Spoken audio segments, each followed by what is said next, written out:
Ya Allah. Ya Allah.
Assalamualaikum warahmatullahi wabarakatuh.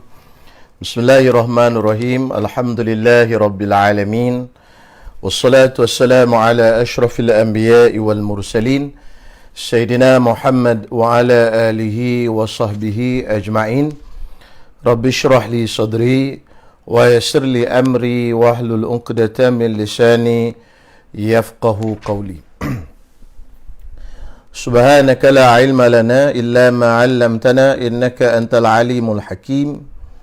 Wa la hawla wa la quwwata illa billahil aliyyil azim. Amma ba'd. Alhamdulillah, segala puji dan syukur kita rafa'kan kehadrat Allah Subhanahu wa taala pada malam ni dapat kita bertemu sekali lagi untuk kita meneruskan kuliah yang ke-20 menggunakan kitab Safinatun Najah. Mudah-mudahan tuan-tuan, sahabat-sahabat sidang penonton diberkati dan dirahmati oleh Allah Subhanahu wa taala hendaknya. Baik. Malam ni kita masuk kepada perkara yang seterusnya, iaitu perkara yang berkaitan dengan solat Jumaat. Mudah-mudahan Allah Subhanahu wa taala kembalikan apa benda sembahyang Jumaat ni kepada kita, insya-Allah. Sahabat-sahabat yang salam,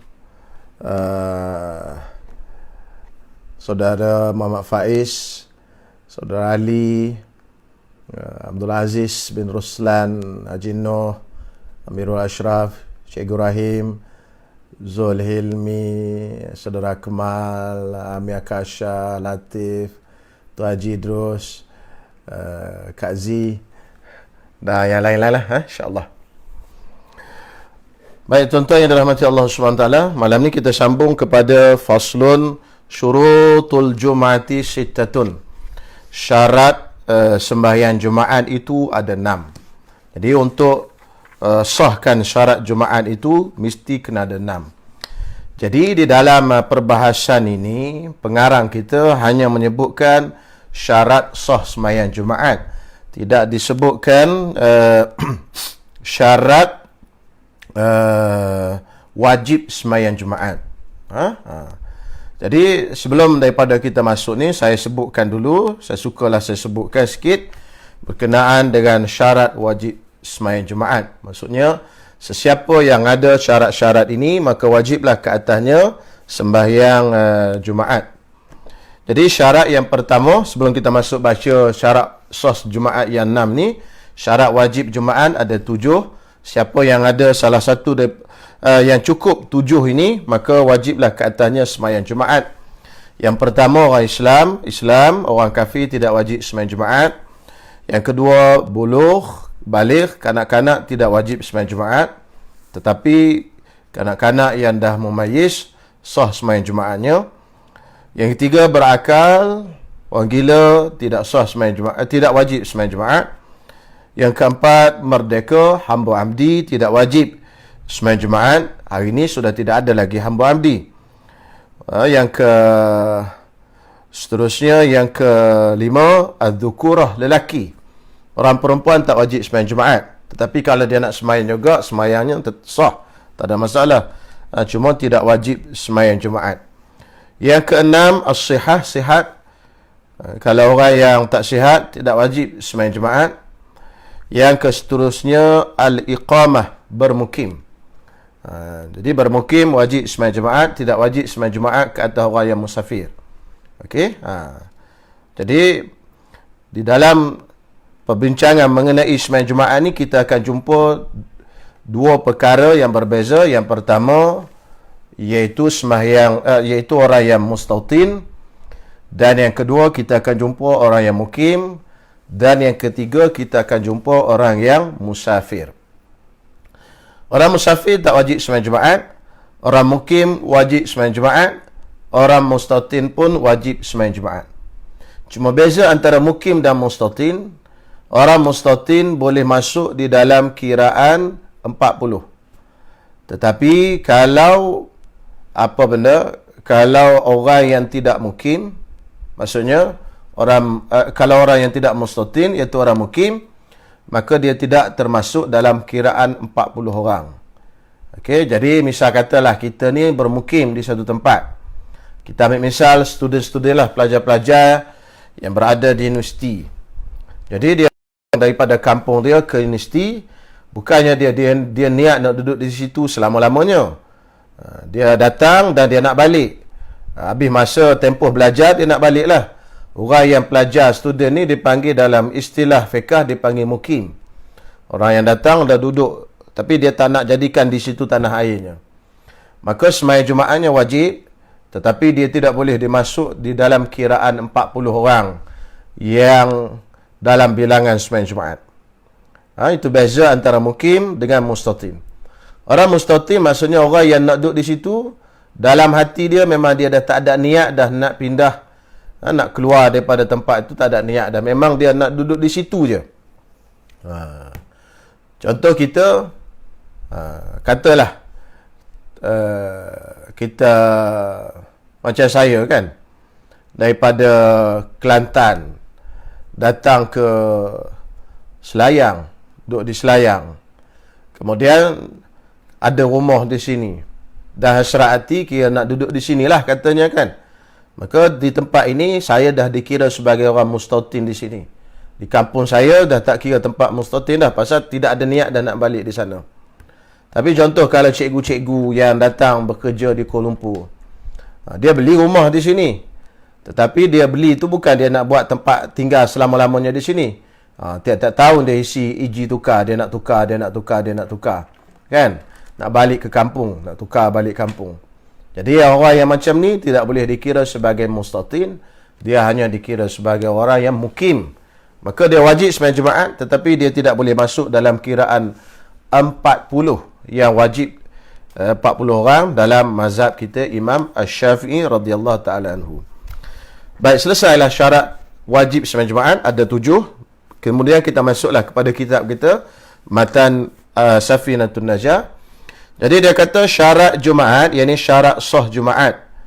Syarat untuk sah Jumaat itu ada 6. Yang pertama, antakuna kulluha fi waqti zuhri. Bahawasanya semua sembahyang itu tadi dilakukan di dalam waktu zuhur. Maksudnya bermula daripada khutbah sampailah habis sembahyang itu semuanya berada di dalam waktu zuhur. Okey, itu senang insya-Allah. Jadi kalau kita kata sebahagian daripada sembahyang kita tidak ada dalam waktu zuhur, sama ada terawal ataupun terlambat, maka Jumaat tadi tidak sah. Misalnya khatib start khutbah, tetapi zuhur belum masuk lagi. Kata zuhur masuk 1:30. Dia 1:25 tu khatib dah khutbah dah. Assalamualaikum warahmatullahi, bismillah, alhamdulillah, wassalatu wassalam. Maka sembahyang Jumaatnya tidak sah, kerana Jumaat itu merangkumi khutbah dan juga sembahyang Jumaat. Ataupun sebahagian sembahyang Jumaatnya keluar daripada waktu asal. Misal khatib tu khutbah panjang, Kemudian mungkin start Jumaat tu lewat, khutbah pula panjang. Bila dah sembahyang Jumaat, imam tu pula panjangkan pula sembahyang Jumaat tadi. Lalu bila masuk waktu asar, sembahyang Jumaatnya tadi tidak habis lagi. Maka tidak sahlah sembahyang Jumaatnya. Maka dia kena tamatkan sembahyang tadi dengan sembahyang zuhur. Dia kena tamatkan sembahyang dia tadi dengan sembahyang zuhur. Jadi dia sembahyang 2 rakaat dah. Tapi ada tak habis lagi sembahyang dia tadi, azan asar. Allahu Akbar. Maka sembahyang Jumaatnya tadi mesti ditamatkan dengan sembahyang zuhur. Okey, maknanya perhabis dengan 4 rakaat. Yang syarat yang kedua, wa an tuqama fi khittatil balad. Dilakukan sembahyang Jumaat ini di dalam kawasan al-balad, negeri. Maksudnya dalam kawasan perkampungan, dalam kawasan perhimpunan rumah-rumah orang. Maksudnya dalam rumah-rumah banyak, di situ tempat buat Jumaat. Dia tak boleh buat Jumaat ni di kawasan luar daripada kawasan perumahan. Contohnya di situ kampungan, buat sembahyang Jumaatnya di tengah padang pasir, di tengah padang. Kan? Itu tak boleh. Sembahyang Jumaat macam tu tidak sah. Sebab itu mana-mana masjid yang buat sembahyang Jumaat, tapi masjid itu duduknya di luar daripada kawasan perumahan orang. Kan? Dibuat masjid, tak ada orang duduk di situ. Kan? Jadi orang datang jauh-jauh semua. Itu kalau dalam mazhab Syafi'i tak boleh. Dia kena buat di dalam kawasan perkampungan ataupun kawasan perumahan. Dan rumah itu mesti dipanggil rumah. Kalau khemah tak boleh. Sebab khemah itu tak dikira sebagai rumah. Sebab tu orang Badui tak wajib Jumaat. Walaupun dia berkumpul, kemah dia banyak, geng-geng Badui ni, dia pasang kemah kat tengah padang pasir, ramai. Mungkin mencecah 100 orang. Dia pun duduk di situ sebulan, 2-3 bulan, baru dia pindah cari tempat lain yang ada air. Tetapi rumah mereka ni tak dipanggil sebagai rumah kerana khemah. Lalu kawasan yang mereka duduk itu tidak dipanggil perkampungan, maka orang Badui tadi tidak wajib sembahyang Jumaat. Melainkan kalau dia dengar azan daripada kampung yang bersebelahan dan sebagainya. Okey, itu. Wa an tusalla jama'atan. Dan syarat yang ketiga, sembahyang Jumaat ni mestilah disembahyangkan secara berjamaah. Maksudnya paling minimal 1 rakaat mesti berjamaah. 1 rakaat mesti dalam keadaan berjamaah. Itu paling minimal. Okey, niatnya mesti dalam takbiratul ihram sebagaimana kita dah sebut dah pada kuliah-kuliah sebelum ni. Yang wajib kita niat jadi makmum dan juga imam di dalam takbiratul ihram. Ada 4 semayang, semayang Jumaat, semayang i'adah, semayang kita ulang sekali lagi. Yang ketiga, semayang jamak takdim kerana hujan. Dan yang keempat, sembahyang yang dinazarkan berjemaah. Jadi dia bernazar untuk semayang tu semayang berjemaah. Jadi dalam takbir kena niat berjemaah. Allahu Akbar, sajaku semayang fardu Jumaat mengikut imam ataupun berjemaah kerana Allah Subhanahu Wa Taala. Barulah sah semayang Jumaat itu tadi. Baik. Jamaah itu tadi, berjamaah itu berapa rakaatkah yang wajib? Yang wajibnya 1 rakaat saja. Jadi yang lebih pada 1 rakaat itu tak wajib. Jadi tuan-tuan semua, misal kata macam ni. Dia semayang Jumaat dengan tu imam, cukup 1 rakaat, masuk rakaat kedua, maka semua jemaah tadi niat mufaraqah. Tak ikut imam, niat mufaraqah. Masing-masing nak balik cepat ke apa. Jadi tak ada masalah. Kenapa? Kerana semayang jemaah tadi sah. Semayang Jumaat tadi sah. Kerana syarat sah semayang Jumaat ni berjemaah 1 rakaat saja. Maka ilmu ini tuan-tuan semua kena tahu. Misal kata macam ni, tuan-tuan masuk dalam masjid untuk semayang Jumaat. Dalam keadaan tuan-tuan semua mungkin okey lah. Tapi tengah semayang, tiba-tiba sakit perut pula.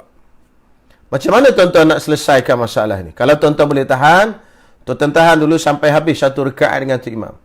Bila habis 1 rakaat, masuk rakaat kedua, tuan-tuan niat mufaraqah.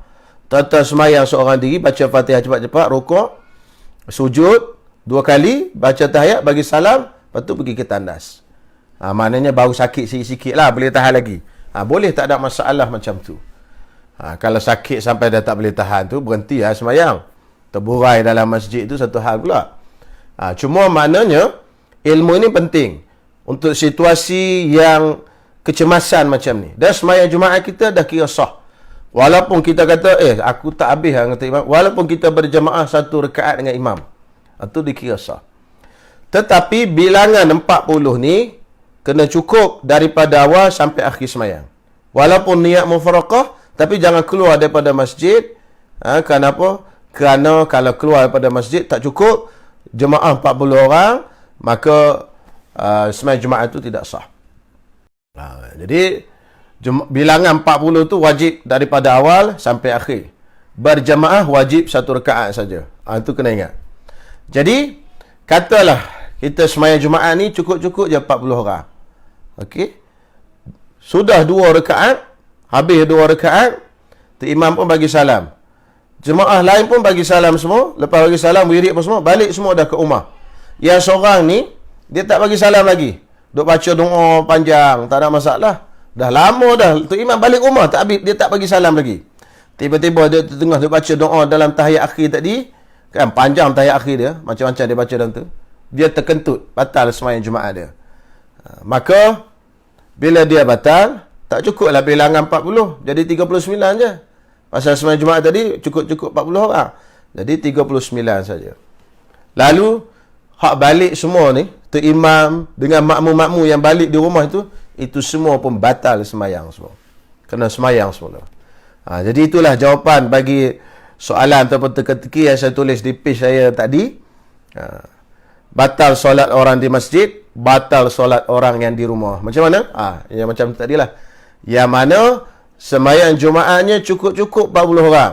Ada seorang tu, dia tak habis lagi semayang. Orang lain dah semua balik ke rumah belakang dah. Dia duduk tak habis lagi, tak bagi salam. Maka tiba-tiba batal sembahyangnya. Maka secara automatik, semayang orang di rumah, semua yang 39 lagi batal belaka. Kenapa? Kerana jemaah itu tak cukup 40 orang. Ikut pendapat asal mazhab Imam Asy-Syafi'i. Tu boleh buat teka-teki ya, tuan-tuan semua. Okey, baik. Seterusnya, syarat yang seterusnya, syarat yang ke berapa ni? Syarat yang keempat, wa an yakunu arba'ina ahraran zukuran balighina mustautinina. Bahawasanya keadaan jemaah itu tadi 40 orang. Mesti 40 orang. Mesti 40 orang. Ini mazhab kita Imam Syafi'i, yang muktamad dalam mazhab Imam Syafi'i. 40 orang tu macam mana sifatnya? Ahraran, merdeka. Kalau hamba tak boleh, tak termasuk dalam kategori ini. Okey? Kalau hamba tak boleh. Yang seterusnya, zukuran, lelaki. 40 orang tadi lelaki. Kalau 40 orang, daripada 40 orang tu 39 je lelaki, seorang perempuan pun tak boleh masuk. Yang 40 itu mesti daripada kalangan lelaki. Okey. Balighina, baligh. Yang 40 orang tadi adalah orang yang baligh. Kalau kanak-kanak tak boleh. Yang nak dikira 40 orang tadi adalah orang yang merdeka, orang lelaki, orang yang baligh. Orang yang baligh. Kemudian yang nak dikira tadi juga mustautinina, orang mustautin. Siapa itu orang mustautin? Tadi saya dah sebut, yang boleh masuk dalam kiraan 40 orang hanya mustautin saja. Siapakah orang yang mustautin? Orang yang tinggal di satu tempat dan niat hatinya dah tak nak pindah daripada tempat itu. Inilah tempat kediamannya. Bukannya tempat lahir, bukannya IC, tak kisah. IC dia tulis alamat Kelantan, tapi dia duduk di sini di Kuala Lumpur, dia dah tak nak balik dah kat Kelantan. Maka di Kuala Lumpur ni lah, di tempat itu, kawasan dia duduk itulah tempat mustautin. Alamat ke IC tulis Kuala Lumpur, tetapi dia nak balik lagi ke Kelantan. Dia nak balik lagi ke Perlis. Ada orang Perlis, saudara Sanusi. Dia nak balik ke Perlis, dan dia nak balik ke Johor dan sebagainya. Tetapi walaupun dia duduk di sini, dia tidak dikira sebagai mustautin. Masa dia kata cukup duit, Balik kampung lah. Balik kampung, tanam harum manis. Kan, lagi bagus. Kan, contohnya gitu. Jadi, maknanya tempat yang dia duduk tadi tidak tempat mustatin. Maka dia tidak masuk dalam kiraan 40 mengikut pendapat mu'tamad di dalam mazhab Imam Asy-Syafi'i radhiyallahu ta'ala anhu. Okey, jadi kita faham beza ada antara tiga. Yang pertama, musafir. Musafir tak wajib Jumaat ke atasnya dan tidak boleh masuk dalam kiraan 40. Kalau dia sembahyang Jumaat, sah. Tak ada masalah, dia boleh sembahyang Jumaat. Sembahyang Jumaat dia sah, kalau dia tak nak sembahyang Jumaat pun tak ada masalah. Yang kedua, orang mukim, yang orang yang tinggal di satu tempat, yang mana tinggal di tempat itu tadi, dia nak pindah, dia nak balik ke tempat lain, bukan tempat kediaman dia, dia nak jadikan tempat di situ. Maka dia orang mukim. Jumaatnya wajib, tetapi dia tidak boleh dikira daripada kalangan 40 orang. Dan yang ketiga, orang mustatin. Orang mustatin ni orang yang menetap, hati dia memang nak duduk di situ dah. Dan dia tak nak pindah kat mana-mana dah, dia tak nak balik kampung mana dah di situ, maka dia wajib sembahyang Jumaat dan dia boleh termasuk dalam kiraan 40. Jadi gitulah. Tapi suasana kita di Lembah Kelang ni agak berbeza berbanding dengan kampung. Kampung memang dia kira ni bukan anak mukim, dia kata ni bukan dia kira cukup 40 anak mukim baru sembahyang, tempat yang kira. Tapi di Kuala Lumpur ni kita tak kira, tak kisahlah orang tu mustatin ke tak mustatin, sembahyang je.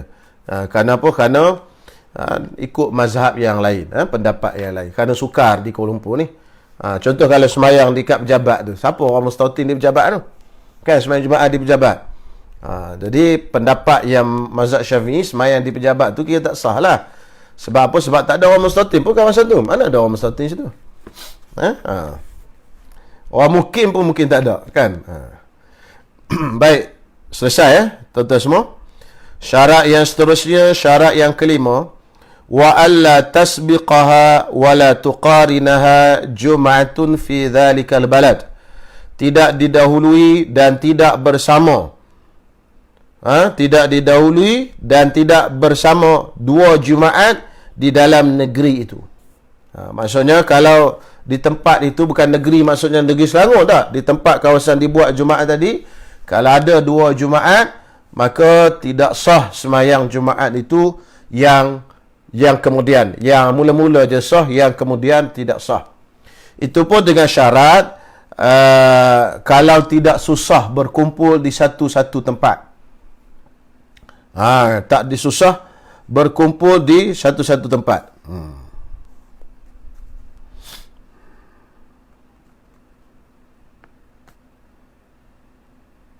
Mana tadi? Maksudnya masjid itu luas dan muat orang masuk sembahyang dalam masjid itu.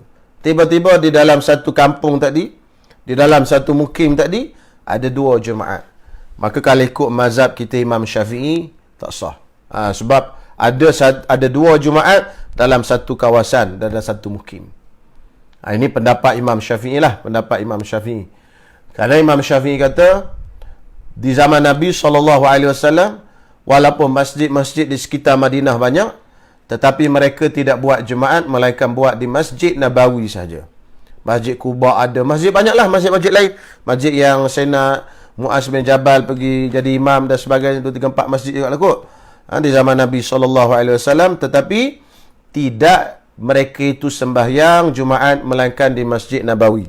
Maka Imam Syafi'i faham daripada ini, maka tidak boleh sembahyang Jumaat itu banyak di dalam satu-satu kawasan, satu-satu mukim. Jadi hari ni kita ni banyak ni. Kadang-kadang masjid yang ada, masjid mukim tu muat lagi nak masuk orang pun. Kan? Boleh masuk, tak ada payah pun nak berkumpul. Kan? Tak ada susah. Kalau tak muat pun boleh sembahyang kat tepi-tepi, boleh pasang kemah dan sebagainya. Tetapi kita banyak masjid sembahyang Jumaat di situ, sembahyang Jumaat sini, sembahyang Jumaat, banyak sembahyang Jumaat. Okey. Jadi kalau ikut situasi yang ada pada hari ni lah, kan? Kalau ikut pendapat yang muktamad dalam mazhab Syafi'i, susah sikitlah macam tu. Sebab itu disunatkan kalau kita tak yakin macam tu, adakah susah atau tak susah berkumpul tadi tu. Susah ke tak susah? Was-was, tak yakin. Mungkin susah berkumpul, mungkin tak susah. Maka tidak yakin pada sebab yang mengharuskan untuk berbilang-bilang Jumaat. Maka sebagian ulama mengatakan pada keadaan macam ni, sunat kita semayang zuhur selepas daripada semayang Jumaat. Ihtiyat. Dia panggil ihtiyat. Berhati-hati. Takut semayang Jumaat kita tak sah, maka semayang zuhur tadi sebagai ganti. Jadi sebab itu, antara benda yang diamalkan oleh almarhum Syekh Muhammad Sa'id Ramadan Al-Buti, dia semayang Jumaat, lepas semayang Jumaat dia semayang zuhur satu lagi. Sebab di Syria kan banyak semayang Jumaat, banyak-banyak. Kerana nak mengikut mazhab Hanafi tak apa, boleh banyak semayang Jumaat dalam satu daerah, dalam satu kampung boleh. Maka atas jalan ihtiyat disemayangkan selepas daripada semayang Jumaat tadi, semayang zuhur. Sunat macam tu. Baik, yang seterusnya, wa ayataqaddamaha khutbatani. Sebelum daripada semayang Jumaat tadi, mesti kena ada dua khutbah. Dua khutbah. Kalau tidak ada khutbah, tidak sah. Okey, selesai. Sebelum semayang Jumaat kena ada dua khutbah. Kemudian dia akan masuk cerita kepada kita tentang rukun khutbah. Faslun arkanul khutbataini khamsatun. Rukun khutbah ada 5. Hamdulillahi fihima, memujikan Allah Subhanahu wa taala pada kedua-dua khutbah. Khutbah pertama dan khutbah kedua. Alhamdulillah, alhamdulillah. Dua-dua khutbah tu mesti kena ada. Rukun yang kedua, wassalatu ala nabi sallallahu alaihi wasallam fihima. Selawat ke atas Nabi sallallahu alaihi wasallam pada dua-dua khutbah. Khutbah pertama, khutbah kedua. Jadi suka saya ingatkan kepada pelajar-pelajar penuntut ilmu agama, khususnya sahabat-sahabat yang masih berada di Mesir dan sebagainya menuntut ilmu agama, sebelum naik ke atas mimbar untuk berkhutbah bebas tanpa pakai teks dan sebagainya, pastikan rukun khutbah tu dalam kepala kita dulu. Sebab ada juga 2-3 kes khatib jemputan yang berkhutbah secara bebas tanpa teks, bila naik ke atas mimbar maka dia terlupa benda ini. Alhamdulillah, tapi selawat tak ada. Ittaqullah terus. Alhamdulillah tu banyak. Alhamdulillah nahmaduhu wa itu masuk dalam kategori alhamdulillah lagi. Kemudian dah panjang tu terlupa nak selawat. Terus ittaqullah. Selawat Allahumma salli ala sayyidina Muhammad tidak ada. Maka menyebabkan khutbahnya tidak sah, automatik semayang Jumaat pun tidak sah. Jadi kalau masa masih ada lagi, kena khutbah semula dan kena semayang Jumaat semula. Jadi jangan menyusahkan orang. Sebab saya sendiri pun pernah mengalami berada di tempat yang macam ni. Jadi jangan menyusahkan jemaah, kena khutbah semula dan kena semayang semula. Jadi kita kena berhati-hati sebelum naik jadi khatib nak khutbah secara bebas. Okey, sekarang mungkin senang khutbah secara bebas kot. Jadi maknanya kena ingat syarat rukun khutbah tadi. Yang seterusnya, wal wasiyatu bittaqwa fihima, dan berpesan dengan bertakwa kepada Allah. Pesan dengan bertakwa kepada Allah, iaitu boleh belaka guna lafaz ittaqullah pun boleh, atiullah pun boleh. Yang penting pesan supaya takutkan Allah dan taatkan Allah. Tak semestinya kalimah takwa. Boleh kata atiullah pun boleh. Boleh kata ihzaru iqaballah. Berhati-hati dengan azab Allah Subhanahu wa taala. Boleh berlaku apa-apa sajalah yang boleh dipahami. Apa benda? Baik.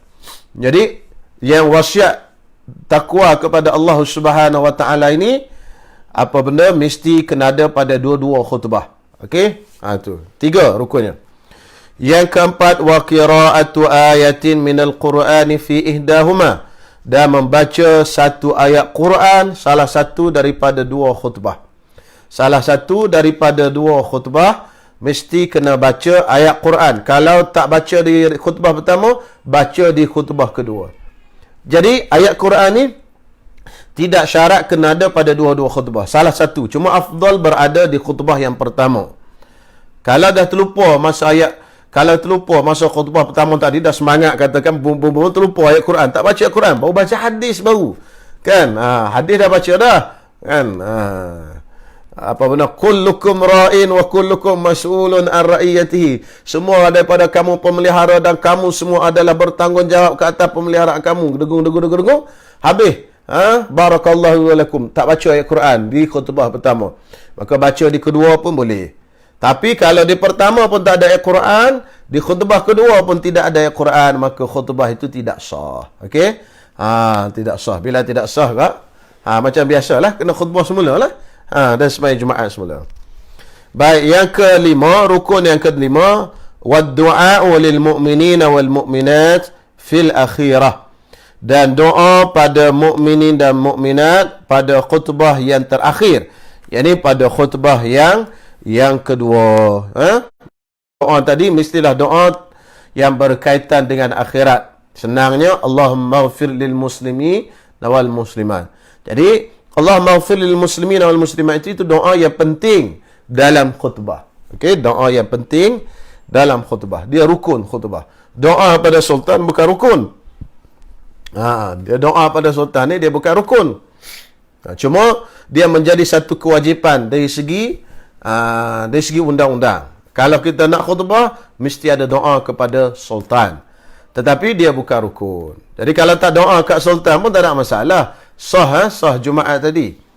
Cuma kalau tak doa pada mukminin mukminat, Allahumma ighfir lil muslimin wal muslimat tadi, tak doa kepada sekalian mukminin dan mukminat, maka khutbah tadi tidak sah.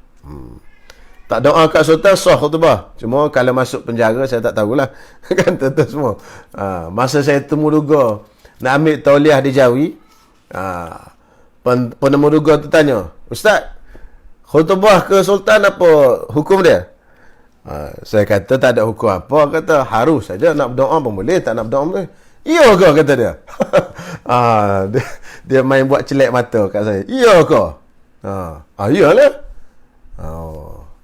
Kalau tak doa tak apa. Kata doa tak apa. Bukan tak apa Ustaz, kata doa kena gam lah, kata dia. Dia cakap kat saya. Allah. Yalah, betul lah kena gam. Tapi dari segi undang-undang dunia saja. Akhiratnya tidak ada kaitan lah. Baik, seterusnya. Habis selesai 5 rukun. Kemudian kita akan masuk pula fasal syurutul khutbataini. Ini laju-laju lah.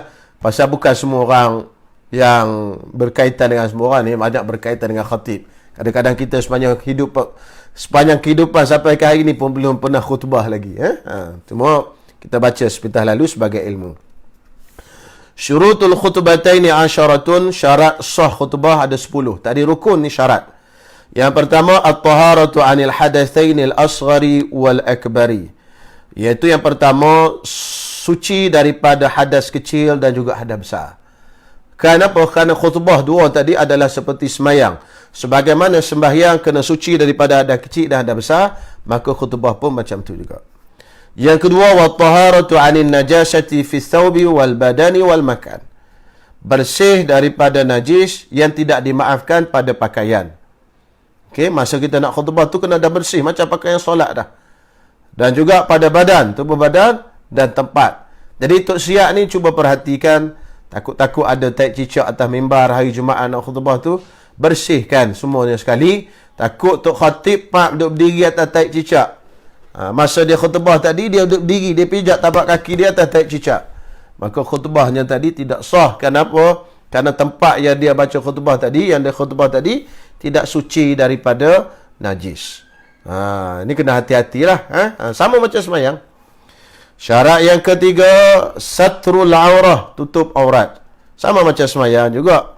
Syarat yang keempat, wal qiyamu 'alal qadir, berdiri untuk yang mampu.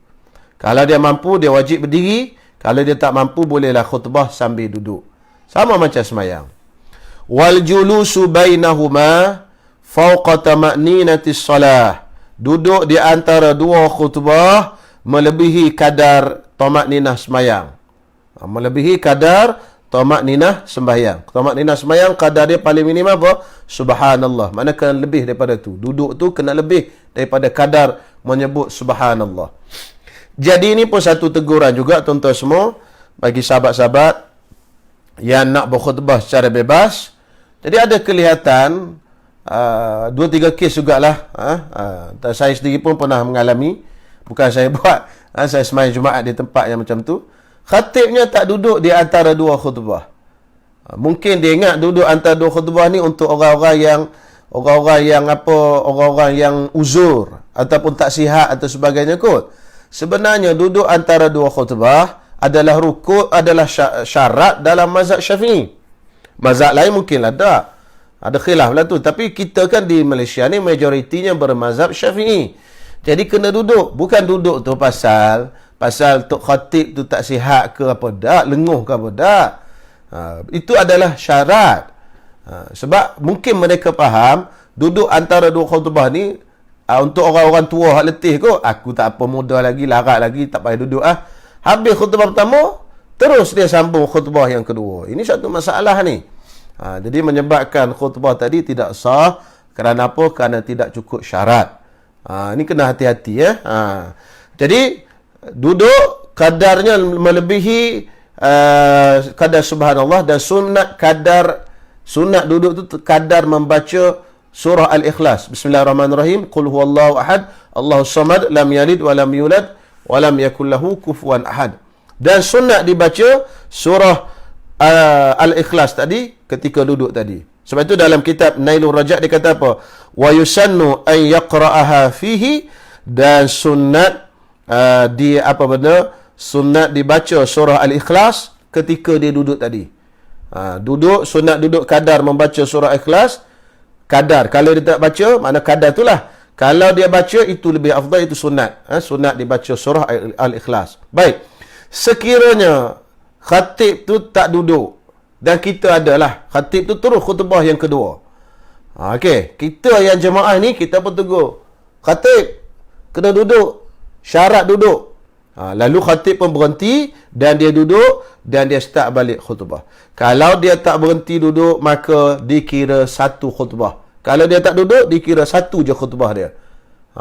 Maka kalau kita perasan masa dia nak turun semayang tu, kita bisik dia. Ustaz, satu khutbah je pasal tak duduk. Dia pun naik sambung. Sambung tak payah panjang lah. Baca rukun je. Rukun, alhamdulillah. Selawat kata Nabi, Allahumma salli ala Muhammad wa ala ali Muhammad. Kemudian ittaqullah. Kemudian baca doa, Allahumma ighfir lil muslimina wal muslimat wal mu'minina wal mu'minat al ahya'i minhum wal amwat. Habislah. Subhana rabbika rabbil izzati amma yasifun wa salamun al mursalin walhamdulillahi rabbil alamin. Jadilah khutbah kedua, turun dan sembahyanglah Jumaat. Baru sah. Jadi macam itulah cara nak selesai kalau kita dua khutbah. Bukan kata kena start baca khutbah panjang-panjang terbalik dah. Buat rukun je, naik. Pasal dah tak duduk tadi, dikira satu je khutbah. Naik balik khutbah, kemudian duduk, kemudian sambung, kemudian baca rukun-rukun tadi. Rukun apa? Puji kepada Allah, selawat kata Nabi, kemudian ittaqullah, baca doa kepada muslimin muslimat, tutup khutbah. Okey, insya-Allah. Kemudian yang seterusnya, syarat yang seterusnya, wal muwalatu bainahuma. Yani muwalat, yani syarat yang keenam, berturut-turut di antara dua khutbah, iaitu khutbah pertama dan khutbah kedua. Maksudnya tak boleh selang lama. Selang tapi tak boleh selang lama. Tak boleh tak selang, tak boleh selang lama. Itu masalahnya. Jadi ulama kata selang lama tu apa benda? Maksudnya kadar yang lama, yang kalau semayang 2 rakaat kat situ sempat masuk. Macam semalam lah, macam jamak qasar semalam. Masalah jamak kan, jamak takdim tak boleh selang lama, kena mualat. Jadi dobitnya, tandanya macam mana? Kalau masuk semayang 2 rakaat kat situ muat, itu dia panggil lama. Jadi tak boleh selang lama juga. Jadi mualat di antara dua khutbah. Kemudian yang ke-7, wal muwalatu bainahuma wa bainas salah, dan mualat di antara dua khutbah dan di antara sembahyang. Ini pun penting juga bagi khatib. Bila turun saja di bawah nak sembahyang, maka apa nak buat? Cakap saja, luruskan saf, betulkan saf, terus takbir, Allahu Akbar, lepas tu Bilal qomat lah. Dan Bilal pun kena ambil perhatian siapa yang jadi Bilal. Bukan tunggu imam ataupun khatib tadi turun ke bawah baru nak qamat.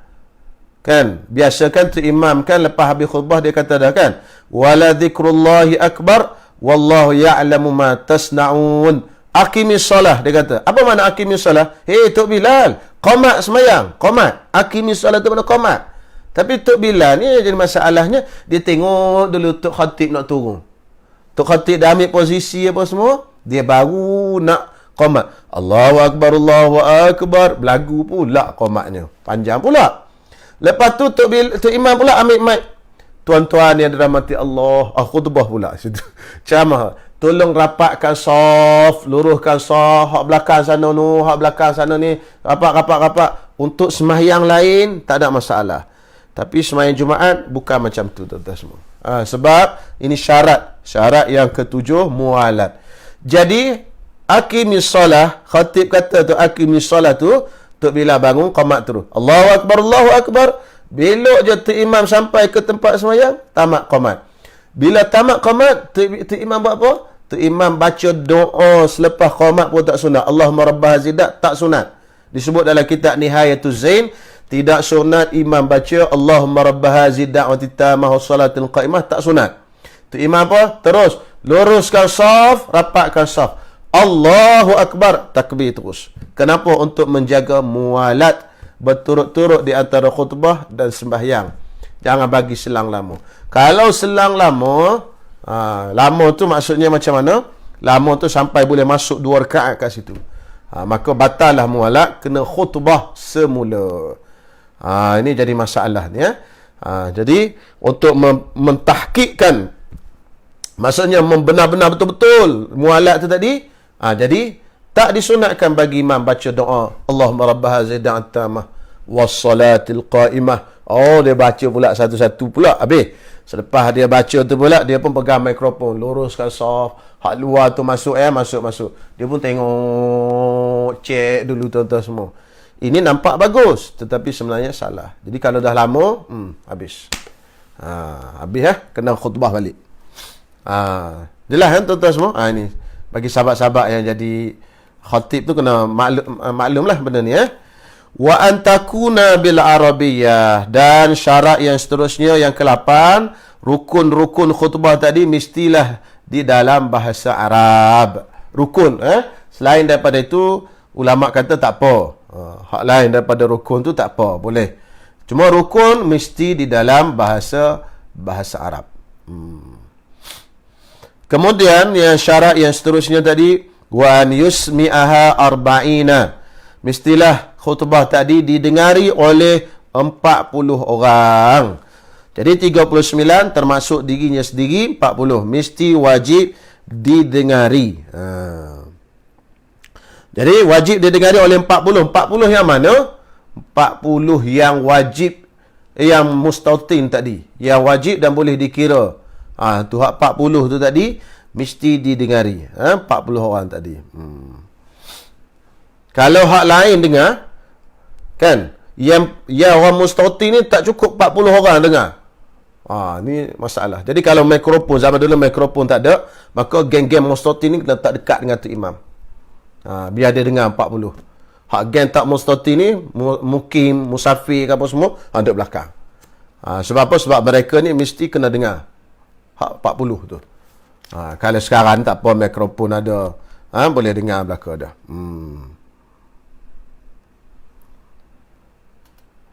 Jadi kalau adalah di kalangan 40 orang tadi orang yang pekak, maka tak boleh pasal dia tak dengar, tak cukup.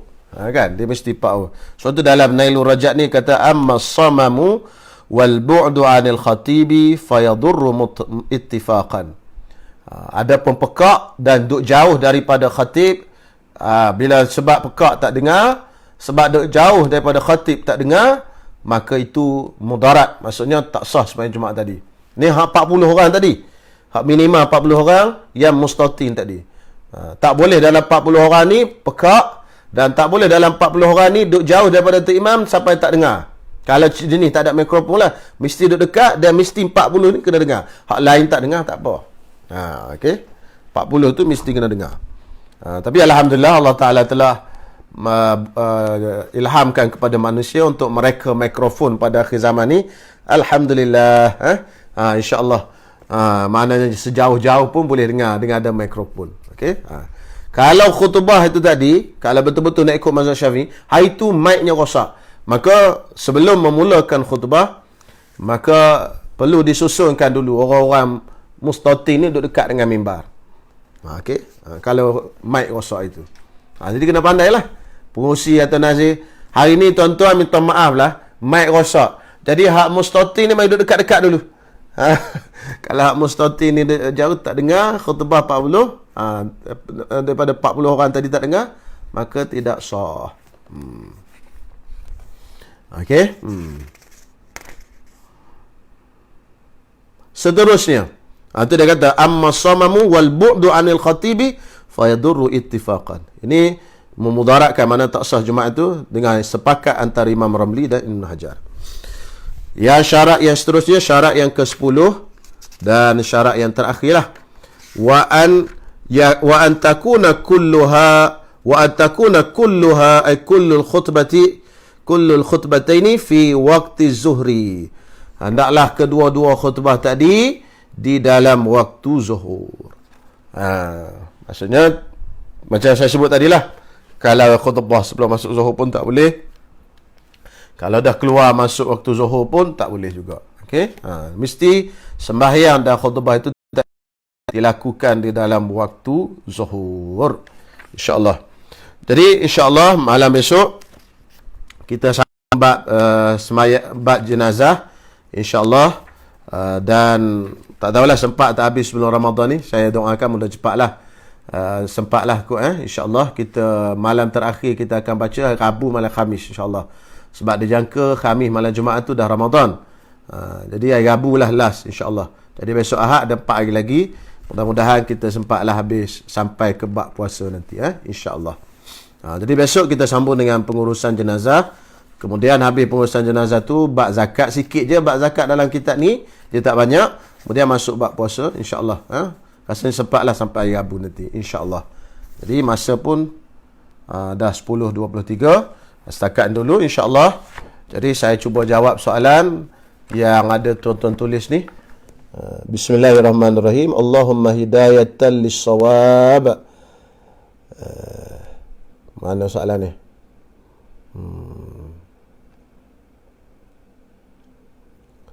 Okey, saudara Omar Amir. Soalan hukum solat Jumaat ke atas kapal pelantar minyak. Adakah sama macam Arab Badui tadi, Ustaz? Khemah. Ya. Sebab itu bukan kawasan penempatan. Tidak wajib sembahyang Jumaat di atas pelantar minyak di tengah laut. Itu bukan kawasan perumahan. Okey, mengikut mazhab Imam Syafi'i. Okey, kalau nak sembahyang juga kena ikut ataupun taklid mazhab lain lah. Jadi kena minta panduan daripada pejabat mufti lah senangnya. Cuma bagi kita yang mazhab Syafi'i tidak wajib sembahyang Jumaat. Jadi kalau tak sembahyang Jumaat pun tak berdosa. Kan macam hari ni lah, macam sekarang lah kita tak sembahyang Jumaat, tak berdosa pun. Kan? Jangan duk kata tak sembahyang Jumaat 3 kali dah 5 kali tak sembahyang Jumaat ni dibakar api neraka. Dah ada sebab-sebab yang mengharuskan tinggal sembahyang Jumaat, tak wajib sembahyang Jumaat. Bila tak wajib sembahyang Jumaat, pergi kepada zuhur lah. Samalah kes dengan orang yang duduk di pelantar. Okey? First time dengar. Yang mana yang orang semayang tadi? Batal orang di masjid, batal orang di rumah. Okey, macam mana nak tahu tinggal seorang tu tak settle Jumaat lagi Ustaz? Dia bagi tahu kan? Kalau dia tak bagi tahu, mana kita tahu? Dia kata, tuan-tuan sekalian, Allah, aku tadi tak habis, tak sempat bagi salam, batal pula semayang. Kentut. Lagu mana? Allah kata dia. Kita jemaah ni cukup-cukup je 40 ni. Tinggal 39 lah. Aku tu. Aduh, kena sembahyang Jumaat semula. Jumaat, waktu Jumaat dah habis. Katalah, tak masuk asar. Apa jadi? Kena qadha zuhur. Ada tuan-tuan semua kampung-kampung yang kena kira jemaah. 1, 2, 3, 4. Di kampung-kampung. Kampung saya pun ada 2 masjid. Masjid yang depan tu kat tepi jalan tak kena kira. Ada masjid yang satu lagi tu kena kira. Masa saya budak-budak dulu. Okey. Dan sahabat saya pun ada kat Kedah, kampung dia pun kena kira Jumaat. Tu. Soalan, apakah hukum apa ni Haris? Baik Ustaz, terima kasih atas ingatan. Ya. Ni antara sahabat-sahabat kita daripada Mesir lah yang mengikuti pengajian online Safinatun Najah. Baik, soalan, apa hukum apabila kita terbaca surah di rakaat ketiga? Apakah ia termasuk dalam memindahkan bacaan surah yang perlu sujud sahwi? Okey, tak, dia kalau macam tu dia termasuk tempat yang asal. Dia tak bagi pindah, mengikut Imam Ramli. Tetapi mengikut ya, dia dipanggil memindahkan. Dia ulang Fatihah tadi, tak silap. Dia panggil pindah juga sunat sujud sahwi. Okey. Sunat sujud sahwi Farid sunat sujud sahwi. Okey, yang seterusnya, kenapa mudah sangat syahid masa khutbah? Ada petua nak elak. Dia petua nak elaknya dua je. Pertama, khatib khutbah jangan baca teks lah, khutbah sendiri. Yang kedua, khutbah jangan panjang, pendek saja. Sebenarnya khutbah ni tak disunatkan panjang, pendek saja. Sebab apa? Sebab masa khutbah kita nak catat pun tak boleh. Kan? Tak digalakkan mencatat, kita disuruh mendengar. Jadi bila nak mendengar, apa yang kita nak dengar, nak bawa balik tu, kita dengar hak pendek-pendek je lah. Kan? Contoh, kita sampai kat 4 nasihat, 4 pesanan Imam Syafi'i contohnya. Kita baca Al-Quran sikit, lepas tu bacalah pesanan Imam Syafi'i, habis tutup. Sebenarnya khutbah tak perlu panjang. Tapi hari ni teks banyaknya panjang. Jadi bila panjang tu lah jadi tidur dan sebagainya. Sepatutnya khutbah tidak dipanjangkan. Saya tak sempat belajar buat khutbah freestyle masa Korea dulu Ustaz. Jadi saya guna teks dari Jaiz atau Hakim. Jakim. Tak apalah, kena pergi Korea balik man.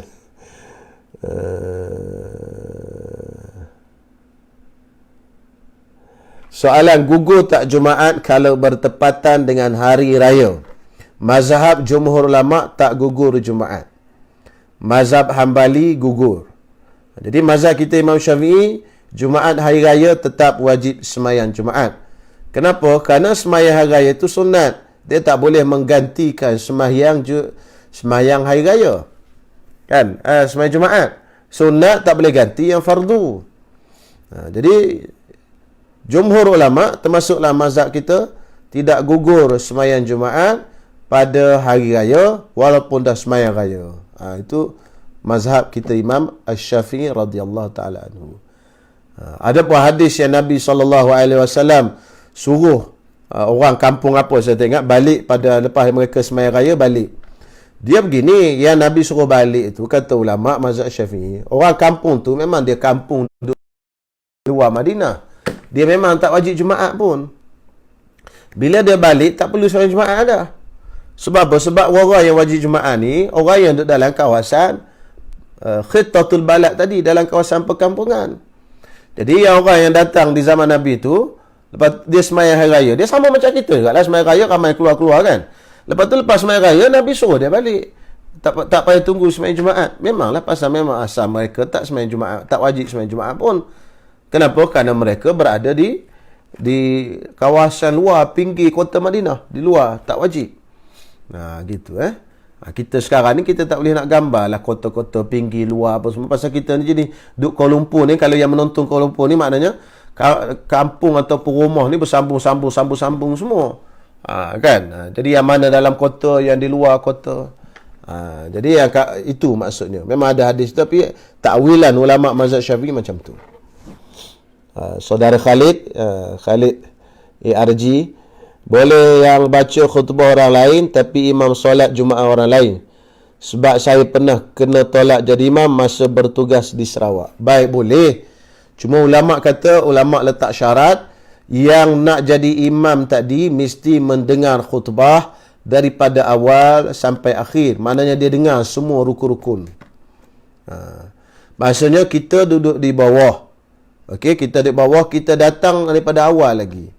Kita datang awal lagi masa sembahyang Jumaat tadi. Maka khatib tadi khutbah kita dengar semua rukun di rakaat di khutbah pertama dan di khutbah kedua. Maka bila kita turun, bila imam khatib tu turun, dia suruh kita jadi imam. Boleh. Tapi kalau orang tu tak dengar khutbah tadi, tak boleh.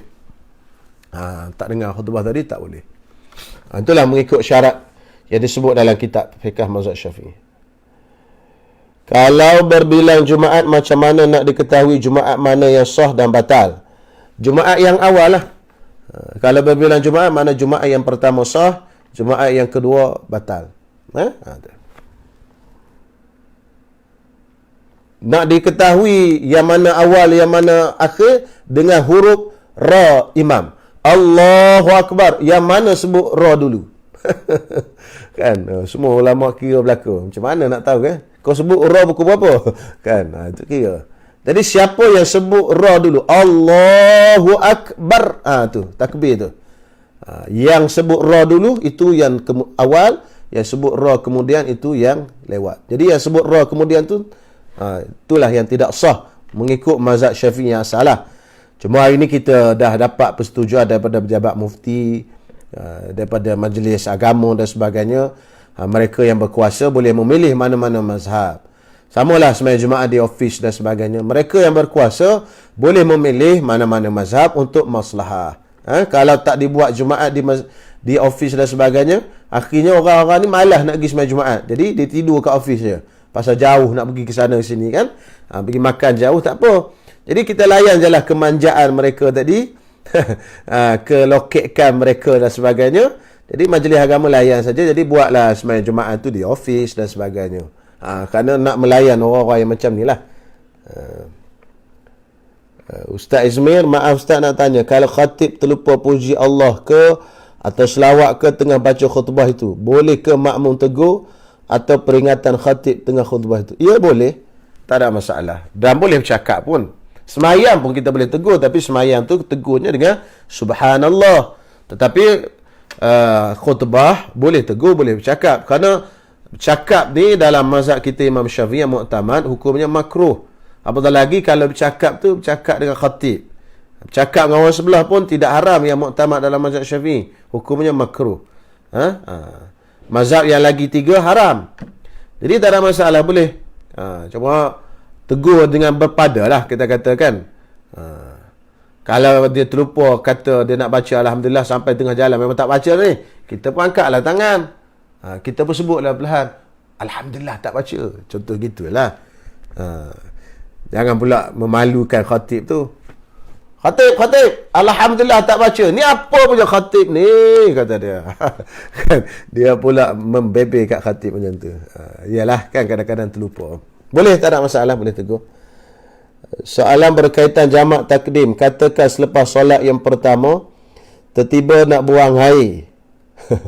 Macam mana nak buat? Sebab syarat sah kena berturut-turut. Tertiba nak buang air, kena tahan dulu lah.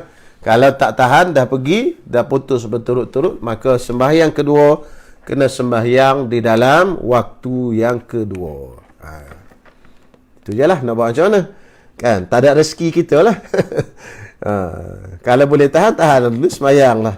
Sembahyang kedua. Kalau tak boleh tahan, dah pergi, maka putuslah mualat. Dan bila kita kena sembahyang kedua tu dalam waktu dia. Okey.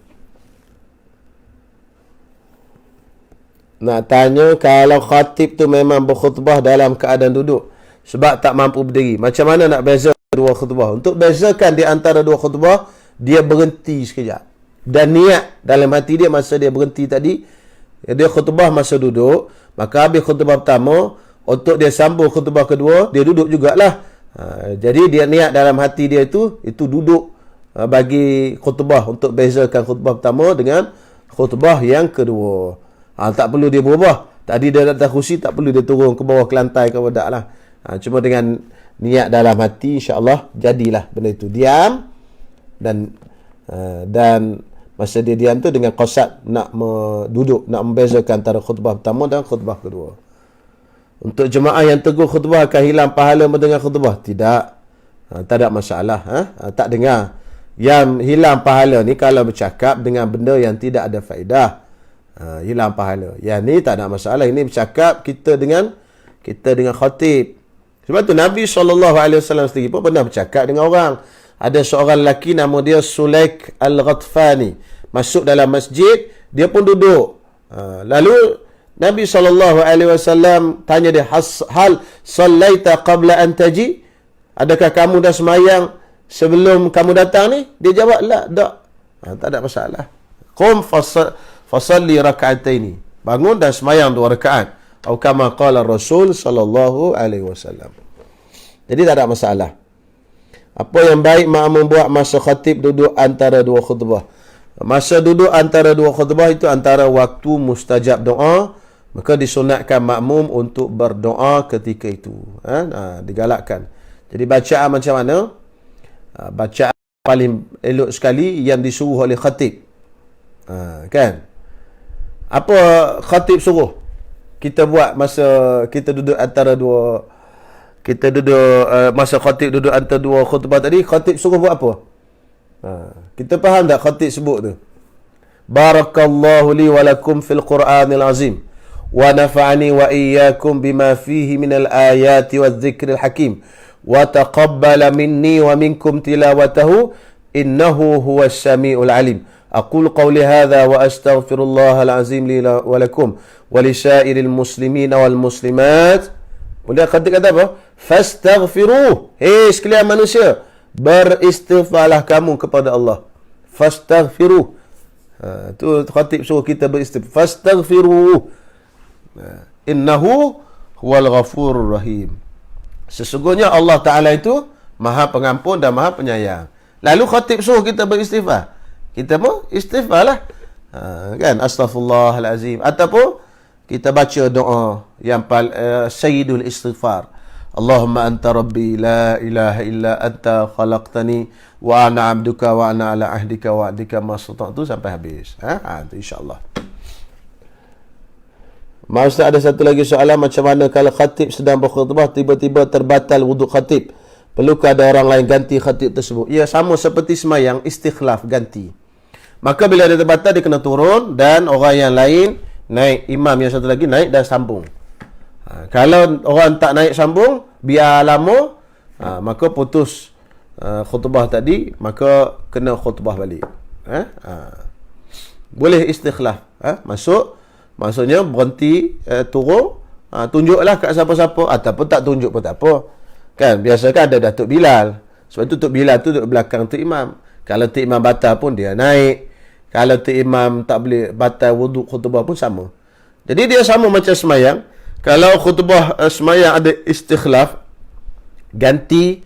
Begitu juga dalam khutbah pun ada istikhlaf. Mohon penjelasan berkaitan kebenaran solat Jumaat di negeri Kedah yang hanya membenarkan 3 orang saja untuk melakukan solat Jumaat. Solat Jumaat ke jemaah? Rasa solat jemaah ni, Jumaat saya belum lagi kot. Tak tahulah, wallah alam. Anda belum baca lagi, nanti tengok macam mana dalil-dalil dia. Apa yang digunakan.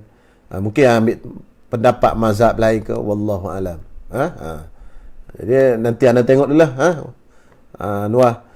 Jadi nanti Ustaz tengok dulu. Tak boleh nak jawab tu. Jika saya duduk jauh di belakang, bagaimana cara nak tegur jika imam tidak duduk antara 2 khutbah? Itu susah tu cara nak tegur tu. Boleh je nak angkat tangan, nak menjerit pun tak ada masalah. Kan, nak pergi ke depan pun. Terpulang pada kebijaksanaan kita lah. Kalau kita tak mampu nak tegur, maka ataupun kita pun tegur pun tak jalan, maka sembahyang Jumaat tadi tidak sah lah. Kena sembahyang Zuhur. Cara nak tegur tu terpulang lah tuan-tuan semua. Boleh berlaku. Kalau menjerit pun, maaf khatib, tak duduk antara 2 khutbah pun boleh. Sebab kita bukan menjerit benda yang sia-sia, kan? Untuk jemaah yang tegur khatib akan hilang pahala tak? Tak boleh. Tak hilang pahala khutbah. Okey, Akmal. Faiz, boleh ke imam dan khatib orang yang berbeza? Boleh. Tadi dah sebut tadi syarat dia.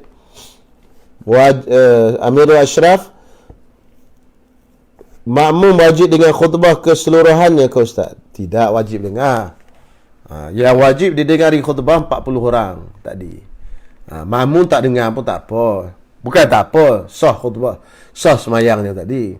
Dengar itu dapat pahala sunat. Cuma wajib didengari khutbah tadi 40 orang. Itu syarat khutbah. Mesti didengari 40 orang. Yang lain lebih pada 40 orang tak dengar, semayangnya sah dan Jumaat yang dilakukan tu pun sah. Okey. Bagaimana Ustaz salah seorang mustatin itu tertidur sepanjang khutbah? Tertidur tak apa. Pasal tertidur tu sifat dia mendengar. Boleh mendengar, cuma dia tertidur. Okey. Kalau pekak tu dia memang tak boleh mendengar. Okey, dia panggil bil quwah, mendengar dengan kuah. Kuah ni makna boleh mendengar. Tu. Bukan bil fi'li, makna bukan dengar betul-betul. Tu. Jadi tidur tak apa. Yang tak boleh tadinya pekak ataupun duduk jauh daripada imam. Okey. Abang Syed, kalau bilangan Jumaat 40 orang tapi seorang tu apa tu? Tapi sore au tu pun macam mana tak? Ustaz bilangan jemaah 40 orang tapi sore au. Boleh solat Jumaat ke? Au tu pun nak au. Cuba jelas sikit au ni. Pondan ke apa? Kalau pondan tak apa, sah sembahyang Jumaat. Dia tak boleh perempuan. Pondan tu lelaki. Cuma dia lembut tu jelah. Okey. Dari segi fasik tak fasik tu bab lain. Au tu maknya. Maknya tak apa. Maknya dia tetap lelaki. Sah sembahyang Jumaatnya. Dengan syarat dia lelaki lah. Maknya tu kan lelaki. Mustatin cukup syarat tadilah. Okey. Dan ada lagi syarat-syarat yang lain disebut dalam kitab fiqh. Semayang mereka tu sah, maknanya bacaan Fatihah mereka tu betul 40 orang tadi. Tadi agak ketat sikitlah syarat sah semayang Jumaat dalam mazhab kita Imam Asy-Syafi'i. Jadi maknanya kalau dalam 40 tadi ada yang baca Fatihah tak betul. Itu tak boleh juga dalam mazhab Syafi'i kita. Pondan dia lelaki tak apa. Sah. Dia tak boleh yang perempuan. Pondan ni dia tak ada mengubah hukum apa tuan-tuan semua. Dia walaupun dia pondan, kita panggil dia pondan, dia adalah lelaki. Kalau dia mati, maka yang mandikan jenazah dia adalah orang lelaki. Kalau apa benda semualah hukum lelaki tak ada beza apa tak ada beza apa. Ambonnya Luqman, solat Jumaat tu Ustaz yang kat Kedah. Solat Jumaat 3 orang. Wallahu alam, saya kena tengok dululah. Tapi memanglah ada solat Jumaat dalam pendapat yang lain, dalam mazhab lain ada yang kata 3 orang dah boleh, 4 orang pun boleh. Kan? Itu ada dalam pendapat mazhab lain. Dan mufti dia boleh memilih mana-mana pendapat dalam mazhab, pendapat mana-mana dalam mazhab untuk apa? Untuk apa ni, difatwakan jika ada kemaslahatan. Kan? Contoh kita ambil mudah lah, kita dah amal lama dah. Zakat fitrah. Zakat fitrah ni bayar dengan harga ni bukan mazhab Syafi'i, bukan mazhab Maliki, bukan mazhab Ambali. Tetapi walaupun kita ni mazhab Syafi'i, tetapi mufti atas pandangan mereka kemaslahatan untuk hari ni dibayar dengan RM1. Maka kita dah bayar RM1 ni sejak berapa lama dah. Jadi bukan mazhab Syafi'i. Jadi orang mufti ni dia boleh mana yang rasa ada masalah. Ada masalah bagi sesebuah negeri ataupun sesebuah daerah, sesebuah negara tadi. Tu. Jadi saya tengok baliklah yang kes main Jumaat tu. Saya tak berani nak komen lah, tak tengok lagi dia punya pernyataan tu dan dalil-dalil dia. Cuma itulah, asasnya mufti boleh pilih mana-mana mazhab lain. Jadi ada ulama yang kata 4 orang pun boleh sembahyang Jumaat. Ada bilangan tu. Bab khilaf bab bilangan tu banyak, sampai 15 pendapat tak silap saya. Okey. Awang Toha. Kalau khunsa macam mana? Khunsa tak boleh. Pasal khunsa ni dia ada ihtimal. Dia ada kebarangkalian lelaki dan kebarangkalian perempuan. Jadi kalau dia perempuan, maknanya tak boleh masuk 40. Kalau dia lelaki, boleh masuk 40. Oleh kerana dia ada kebarangkalian perempuan, maka tak boleh. Khunsa tak boleh. Sehinggalah dia wadih. Sehingga dia jadi wadih. Wadih. Khunsa ni ada dua. Khunsa muskil, khunsa wadih. Sebelum dia terang dia lelaki atau perempuan, maka dia muskil. Khunsa yang muskil tadi tak boleh. Tetapi wadih, wadih dah tak apalah.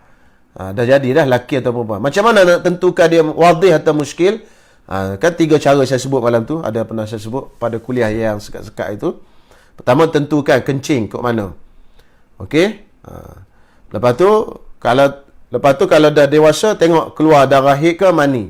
Kalau keluar darah haid, perempuan. Kalau bercanggah, masa kecil keluar kencing kemaluan lelaki. Lepas tu besar keluar darah haid. Lelaki perempuan. Macam mana bercanggah ni? Maka tunggu dia besar sikit, ke mana ke arah kecenderungan dia, maka dialah yang menentukan jantina dia. Itu ada 3 cara disebut oleh ulama untuk menentukan dia wadih atau tak wadih. Okay, insyaAllah saya rasa setakat dulu lah malam ni. InsyaAllah kita jumpa malam besok lah. InsyaAllah mudah-mudahan ada manfaat. Ampun dan maaf kalau silap dan terkasar bahasa. Wallahu alam. Bismillahirrahmanirrahim. Alhamdulillah wassalatu wassalamu ala Rasulillah wa ala alihi wa sahbihi wa man walah. Rabbana taqabbal minna innaka antas samiul alim wa tub alaina innaka antat tawwabur rahim. Wa sallallahu ala sayyidina Muhammad wa ala alihi wa sahbihi wasallam. Walhamdulillahi rabbil alamin.